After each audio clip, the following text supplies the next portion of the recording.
सही मुस्लिम की हदीस है, जो सहाबा रुकू में जॉइन हो गए थे, वुजू करके फौरन चलते चलते हुए जॉइन हो गए थे। सही बुखारी वो की हदीस। हाँ, शायद चलते उतने हाँ जॉइन हो गए थे, वो तो सूरह फातिहा भी नहीं पढ़े थे। आपके नजर में हाँ, सूरह फातिहा पढ़ना फर्ज का दर्जा रखता है, वाजिब का दर्जा रखता है, वेट क्या वेट रखता वेट है? वेट, आप ये आप एक बताइए चीज कि, एक मिनट, आप ये बताइए कि नमाज में खड़े होना, क़याम, सूरह फातिहा पे जी, बात, क़याम जरूरी है कि नहीं? क़याम जरूरी है, फर्ज है ना, जरूरी है। रुकन है ना जी, क़याम। तो जो रवायत आप पेश कर रहे हैं कि सहाबी जी, आके सूरह फातिहा में मिल गए, तो उससे मिले आप नहीं। कहते हैं सूरह फातिहा, अरे रुकू में मिल गए, तो कहते हैं जी, सूरह फातिहा गई तो उसका फर्ज होना भी चला गया। तो भाई जब रुकू में मिले थे तो सिर्फ सूरह फातिहा नहीं की थी, क़याम भी चला गया था। सूरह फातिहा भी गया, क़याम भी गया, तो आप कह दो क़याम भी जरूरी नहीं है? खियाम क्यों चला गया? खियाम मतलब वो तो सीधा का सीधा रुकू में आके जॉइन हो गए थे ना, उनको तो पूरी हाँ भाई, रकात तो मिल गई। उनकी दो चीजें छूटी मेरे भाई, उनकी दो चीजें छूटी। एक जी, क़याम छूटा, और जी, दूसरा, एक तो क़याम छूटा, दूसरा क्या छूटा? सूरह फातिहा सूरह पढ़ना फातिहा भी छूटा। छूटा। जी, हाँ, ये दो चीजें उनसे मिस हुई, और दोनों क्या है? रुक्न है। जी, क़याम भी रुक्न है, आप कहीं भी पता कर लो, क़याम भी रुक्न जी, है और जी, सूरह फातिहा भी रुक्न है, ये दो रुक्न छोड़ा। आप जी, कहते हो चूंकि सहाबी रुकू में मिले थे, तो चूंकि ये रुकने, ये जो किरत है, ये चीज उनसे मिस हो गई, छूट गई, जी। इसलिए ये चीज वाजिब नहीं रहेगी। तो भाई क़याम भी तो छूट गया ना, तो क़याम भी कह दो वाजिब नहीं रह गया। नबी ने बताया था ना, इमाम की किरात तो मुस्तदी की किरात है।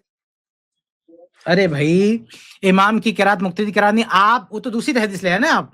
जो हदीस जी, आपने पेश किया है कि इस हदीस में एक सहाबी ने रुकू ज्वाइन किया और वो सूरह फातिहा, हालांकि इस हदीस से वो साबित नहीं होता जो आप साबित कर रहे हो, लेकिन हम जी, आपको अभी एक इब्तिदाई नुक्ते वो पे ला ना। रहे हैं।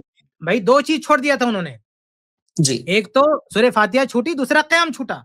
तो आप क़याम जी, के बारे में क्यों नहीं कहते? क्योंकि बगैर क़याम के रुकू में मिले, और आपके बकौल, हमारे बकौल तो नहीं, लेकिन आपके बकौल में रकत हो गई, तो बगैर क़याम की भी तो रकत हो रही है, तो आप कहते हो क़याम भी गया, क़याम भी जरूरी नहीं है। जी, नबी ने बताया था, उसकी नमाज हो गई। तो फिर आप कहो ना कि क़याम भी की जरूरी नहीं है, जैसे आप कहते हो सूरह फातिहा जरूरी नहीं है, ऐसे क़याम भी जरूरी कहां रह गया? उस सहाबी का तो दोनों छूटा था ना, क़याम भी छूटा था और सूरह फातिहा भी छूटी थी। इसमें दो पॉइंट ऐड है, एक कहा कि इमाम की खिरात भी न मुक्तदी की खिरात है, नहीं नहीं एक नहीं, कहा ओ कि भाई, ओ सुनो सुनो, उस तरह की हदीसें तो हम भी पेश कर सकते हैं कि मुक्तदी को भी पढ़ना है, बहुत सारी हदीसें हैं। लेकिन यहाँ जो हदीस आप लाए ना, उस पर हम बात कर रहे हैं। जो हदीस आप लाए हो कि भाई वो रुकू में शामिल हुए, आप कहते हो सूरह फातिहा छूट गया, अरे भाई क़याम भी जी, छूट गया, दो चीजें छूटी, तो आप कहते हो चूंकि सूरह फातिहा छूट गया, इसलिए सूरह फातिहा गई, वाजिब नहीं रहेगी। तो भाई क़याम भी छूट गया, तो कौन है क़याम भी गया, क़याम वाजिब नहीं रह गया? जी, जी भाई पता साहब, नहीं, पता पता नहीं है, मैं। ठीक है। चलो अब ठीक, अच्छी बात है, आपको ठीक है। पता नहीं।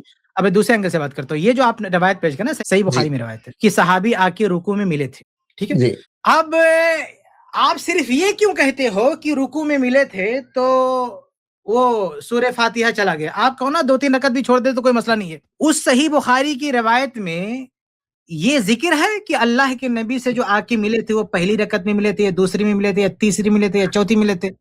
हो सकता है चौथी रकत के रुकू में मिले हो, तब तो शुरू की तीन रकतें भी गई ना। इसका मतलब ये है, आपको मौक़िफ़ ये बनाना चाहिए कि कोई आके रुकू में मिला, तो अब उससे जी, पहले जितना भी छूटा छोड़ो, जाने दो उसको, जो इमाम के साथ मिला उतना ही सिर्फ पढ़ना बस। उस हदीस से तो ये समझ में आता है कि अगर कोई आके रुकू में मिला, तो इमाम के साथ चाहे पहली रकत के रुकू मिले, चाहे दूसरी मिले, चाहे तीसरी मिले, चाहे चौथी मिले, जितना मिला बस उतना इमाम के साथ पढ़ना है। शुरू में तीन रकत भी गई तो जाने दो, ये आप कहना चाहते हैं?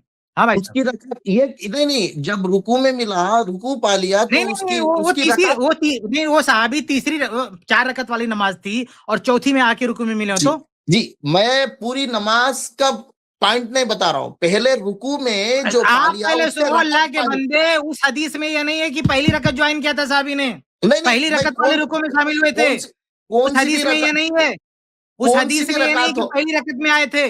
अरे मैं कहता नहीं, हूँ नहीं, तीसरी में आए थे तो दो रकत भी गई, उसको चलो, भी छोड़ दोगे?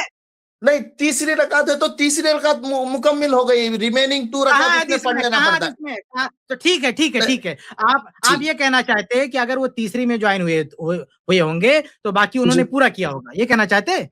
जी, क्या होगा? हाँ, तो हम भी वही कहते हैं कि रुकू में ज्वाइन हुए थे ना, तो बाकी उन्होंने पूरा किया, वो रकत दोहराई उन्होंने, हम भी ये कहते हैं। दोहराया क्योंकि होगा, हदीस आप में, बता। ये नहीं है कि नबी के जी, साथ उन्होंने सलाम फेर दिया। देखिए हदीस में दो चीज नहीं है। आप जी, कब इसको पेश करते, जब हदीस में दो चीजें होती, नंबर एक, जी, वो फर्स्ट रकत में आके मिले हों, नंबर 2, नबी के साथ सलाम फेरा हो और रकत ना दोहराई हो। जब तक ये 2 पॉइंट आप साबित नहीं कर सकते तब तक वो हदीस आपके खिलाफ जाएगी। आप जो उस हदीस को दलील बना रहे हो सूरह फातिहा की वाजिब नहीं रहेगी, वो तो मैंने एक नुक्ता बता दिया शुरू में कि आपका क़याम भी गया। लेकिन उसके साथ मैं आपको ये समझा रहा हूं कि उस हदीस में ये नहीं है कि सहाबी पहली रकत में आके मिले थे, और ना ये है कि सहाबी ने नबी के साथ सलाम फेर दिया था। इसलिए वो आपकी दलील नहीं हो सकती। वरना ऐसे ही अंधेरे में दलील बनाना हो तो कोई ये भी कह सकता है कि हो सकता है तीसरी रकत में ज्वाइन किए हो तो अब 2 रकत भी छूट गई तो जाने दो, अब सिर्फ इमाम के साथ सलाम फेर देना है।